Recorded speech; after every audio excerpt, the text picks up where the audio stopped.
They call it the Temple of Speed, and the pilgrims have come to worship. It's all about the speed today. Qualifying awaits us. Welcome to Monza for the Italian Grand Prix.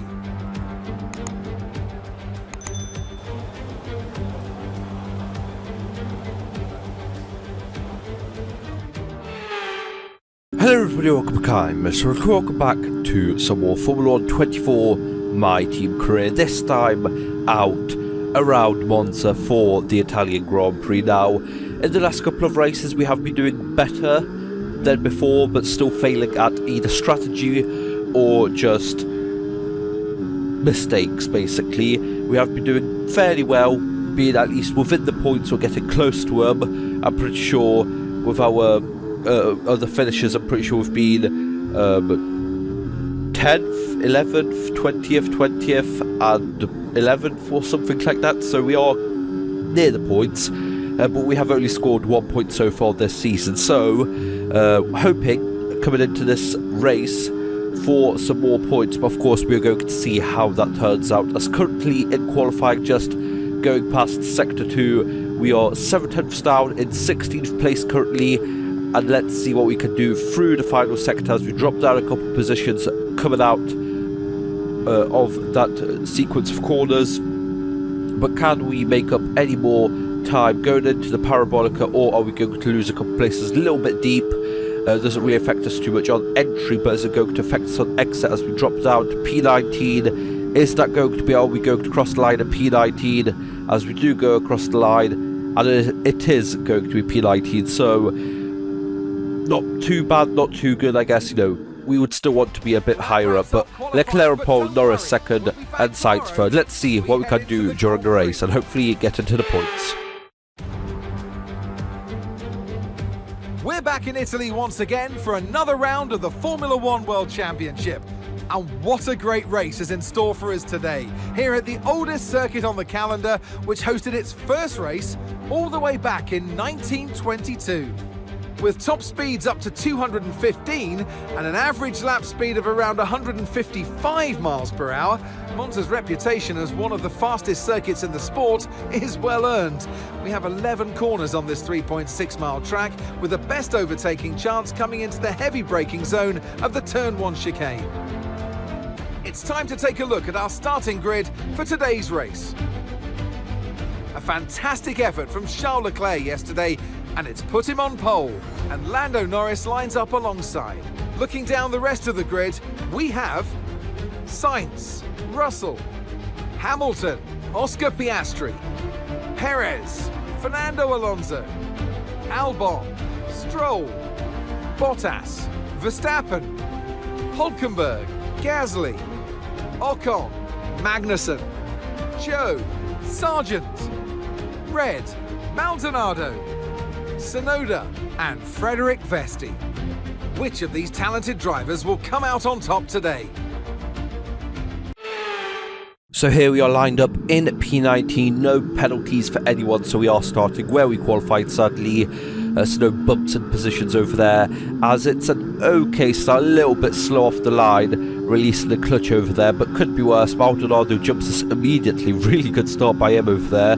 And I am just trying to send it down the inside, as I said, every single basically race this season. The AI don't really kind of block those kind of spots, so if you are lucky and know where to aim, even with higher percentage AI, you are still managing to be able to get past them in those situations.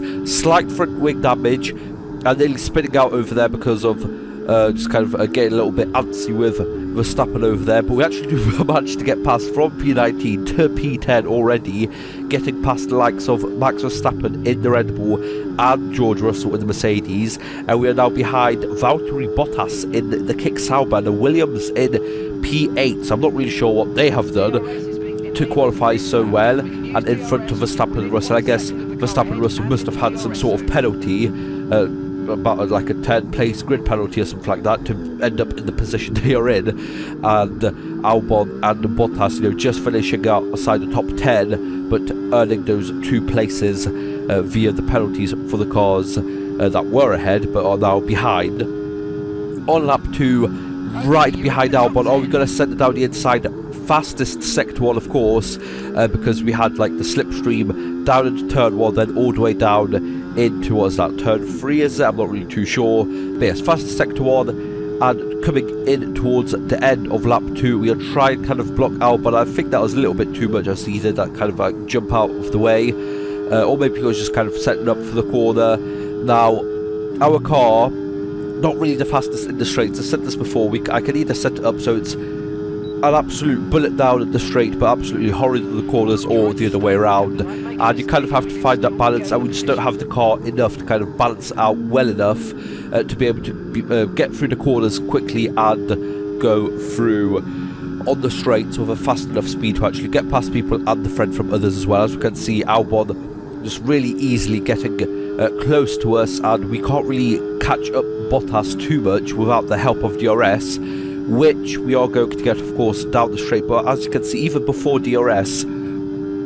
Albon is already on me, and it's just with the extra slipstream speed that we get that we managed to get past Albon and send it down the inside of Valtteri Bottas over there, going up to P8. So I don't think I've ever run this high up within this season. I think I actually have been about P8 so far. I'm pretty sure, was it last season or maybe this season already, but you know, still very good position. Don't run this high up much at all, so yes, doing very good. Now that kind of little battle with Bottas definitely hurt our chances over there, as now he is trying to get past us once again into Parabolica. I slowed down to get the DRS down the main straight again, because otherwise we're just going to get passed by both Bottas and Albon, probably even Verstappen as well, to be honest. We are so slow. Not much DRS as well. On to lap 5, and Albon tried to get past us as well. I'm trying to push him in, and Bottas went down where I didn't want him to go. I thought he was going to stay on the racing line, and I wanted to kind of box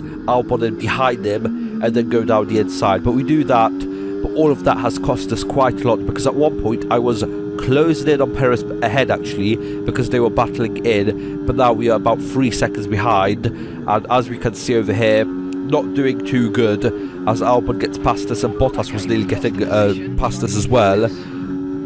So down to P9. Are we going to get past Albon as well, or is Bottas going to be able to get past us? We do have DRS, we do have the slipstream, barely any ERS, but just enough to get past Albon ahead of turn 1. Now lap 7, really much a lot of stuff has been happening in the first 7 laps over here. I guess 6, we're on the 7th lap right now, and once again going down into the Parabolica, Albon gets past us. Bottas again, once again having a look, our tyres, as you can see, already start to kind of wear out, and not really having the grip out of the corners that I want to have. Not much DRS once again, but are we going to have enough with the slipstream? Yes, we are going to get past Albon once again, trying to go down to the left and right, then to the left, and just about managing to slow it down enough. But on lap 8, now on to 9, our tyres, as we can see, are going off, and it definitely has been hurting me quite a lot in the corners, on the corner exits, and as we can see, Albon gets past us over there, but can we keep up with him down into the Parabolica to get the DRS, which we need so much? But as we can see, our car just getting so antsy on the corner exit over there, nearly losing it but keeping it in, and we actually keep tabs with Albon quite nicely into the Parabolica over there. Now can we actually have enough of a good run out of it to actually stay with him? As you can see, he's pulling away, and just now we've got the DRS. Bottas gets past us. We have a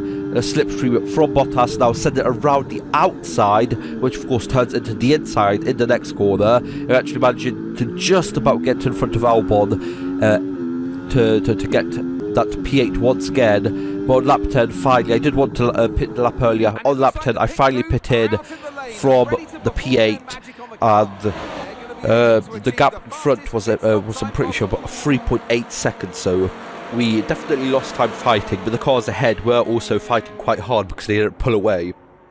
I mean, if we were fighting that hard and the cars ahead would have been just, you know, driving, I think they would have opened up about a 7-second gap, and a little bit of a long pit stop over there as our pit crew weren't able to change the tyres in a quick manner, so a 5-second pit stop. Definitely not what you want when you are so close with everyone around us over there. That, you know, extra 2 to 3 seconds are going to be very, very costly, and we are going to see that.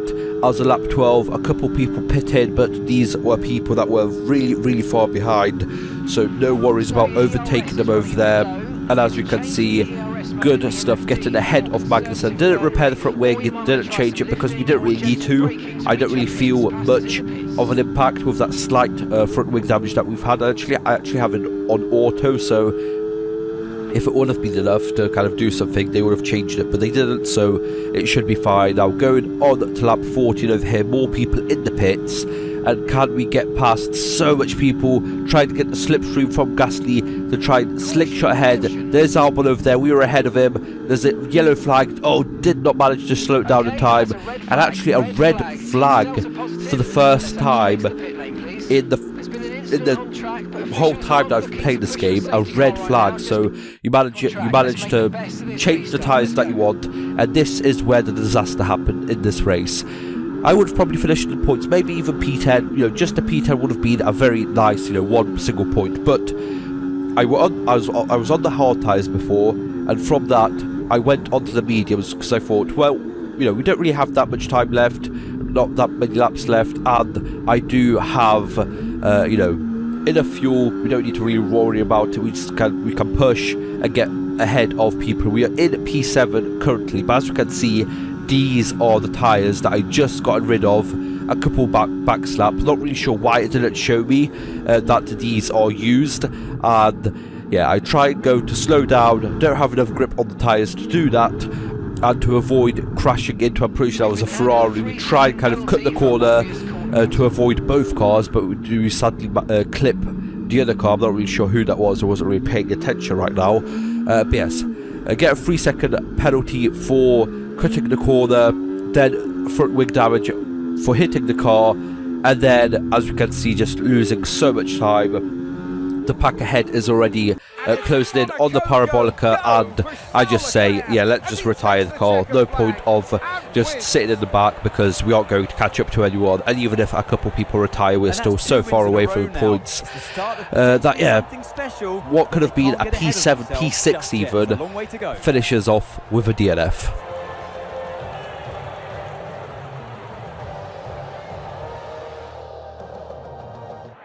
Ferrari are at it again. An excellent performance at today's Grand Prix, and they're certainly a team that know what they're doing out there.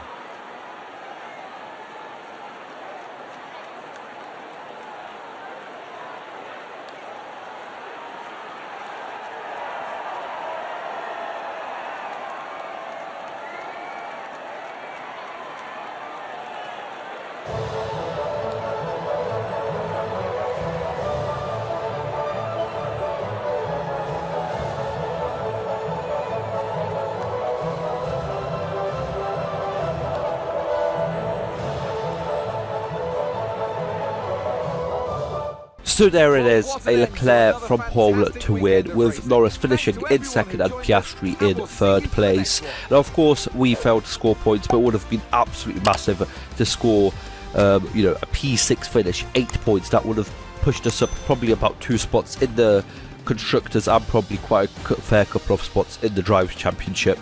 But we live and we learn. Hope you guys enjoyed. Like, share, subscribe. See you guys next time. Bye-bye.